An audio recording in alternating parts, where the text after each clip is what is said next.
آج کی اس پروقار تقریب کے میزبان محترم جناب گورنر سندھ کامران ٹسوری بھائی، ایم کیو ایم پاکستان کے عوامی گورنر کامران ٹسوری بھائی، محترم خالد مقبول صدیقی بھائی، chairman convener M Q M Pakistan, اور محترمہ نسرین جلیل باجی، ڈپٹی کنوینر یا vice chairman M Q M Pakistan, اور یہاں میرے سی او سی کے مرکزی کمیٹی سی او سی اور کراچی تنظیمی کمیٹی سے تعلق رکھنے والے جتنے بھی ہمارے ٹاؤنز ہیں ان کے جو تحریکی ذمہ دار ساتھی تشریف رکھتے ہیں، آئے ہیں آج کی اس تقریب میں، دعوت میں، آپ سب کو السلام علیکم۔ جب مہاجر ثقافت ڈے منانے کا اعلان کیا تھا کامران ٹسوری بھائی نے اور ایم کیو ایم پاکستان کے تمام تحریکی ساتھیوں نے اس میں بڑھ چڑھ کر حصہ لیا، 2 روز پہلے کیمپس بھی لگے اور پھر گورنر سندھ کامران ٹسوری بھائی مختلف کیمپس پر گئے، وزٹ کیا، وہاں لوگوں کے جوش و خروش کو دیکھا، تو کامران بھائی نے یہ کہا تھا کہ انشاءاللہ جب ہم یہ کامیاب مہاجر ثقافت ڈے منا لیں گے تو اس کے بعد انشاءاللہ تعالی میں آپ سب لوگوں کو مدعو کروں گا، اور جو آپ لوگوں نے کام کیا اور آپ کی جو خدمات رہی ہیں تحریک میں،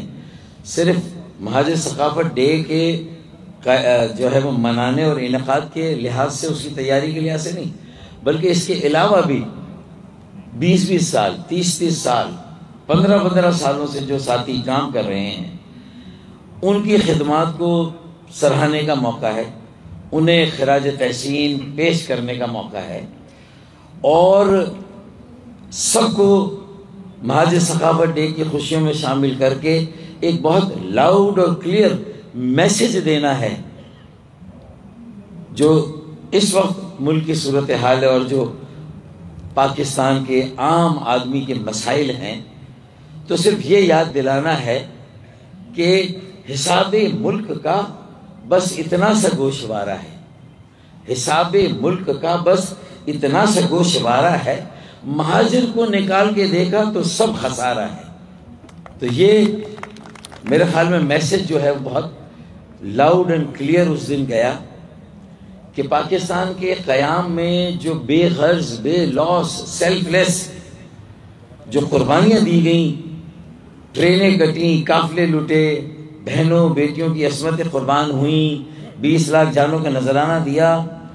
تو ایک ثقافت نے ایک ایسی سیاست کو جنم دیا جس نے ایک انقلاب برپا کیا۔ تو میرے خیال میں ہم نے تو ایک ایسے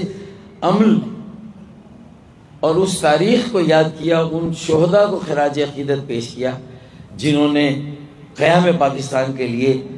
اتنی بڑی قربانی دی، ایک لازوال قربانیوں کا سلسلہ۔ پھر اس کے بعد پاکستان کے قیام کے بعد پاکستان کی مضبوطی اور پاکستان کے استحکام کے لیے قربانیاں دی گئیں۔ مشرقی پاکستان میں جب وہاں ایک مشکل گھڑی آئی، ایک امتحان آیا، تو 7 لاکھ جانوں نے وہاں بھی نذرانہ دیا، افواج پاکستان کے ساتھ ساتھ ان کے شانہ بشانہ، بلکہ ان سے آگے جا کر جو ملک دشمن عناصر تھے ان کا مقابلہ کیا۔ یہ ساری باتیں آپ کے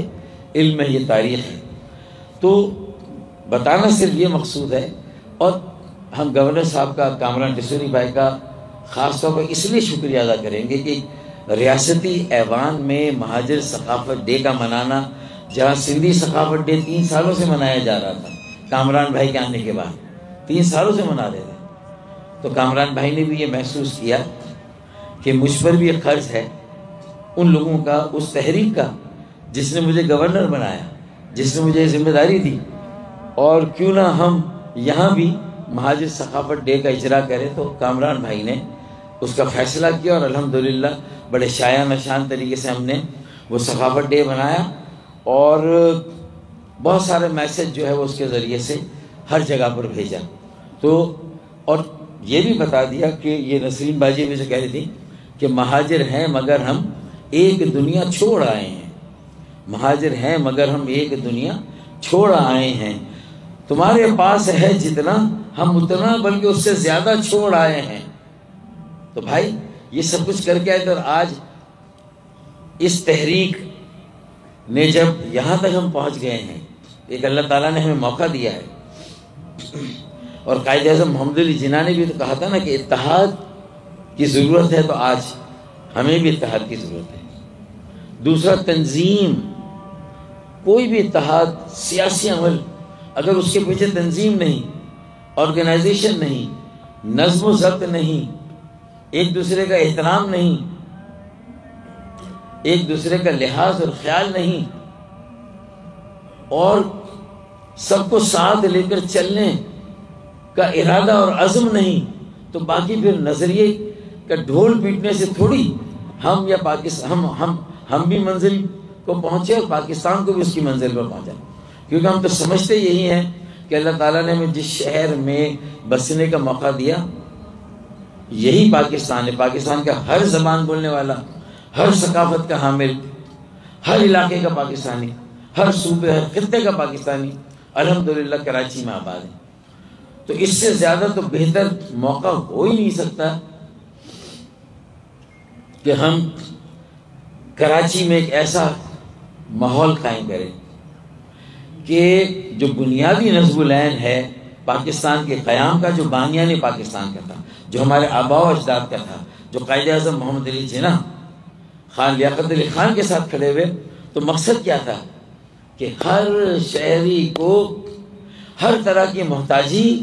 اور غلامی سے نجات دلائی جائے، ہر انسان کو ہر طرح کی غلامی اور ہر طرح کی محتاجی سے نجات دلائی جائے۔ یہ نظم العین ہے۔ اس نظم العین کے نیچے ایک منشور بنتا ہے، اس منشور کے نیچے پالیسیاں بنتی ہے، پالیسی پر عمل درآمد کا پروجیکٹ اور اس کی منصوبہ بندی ہوتی ہے، پھر اس کی مانیٹرنگ ہوتی ہے۔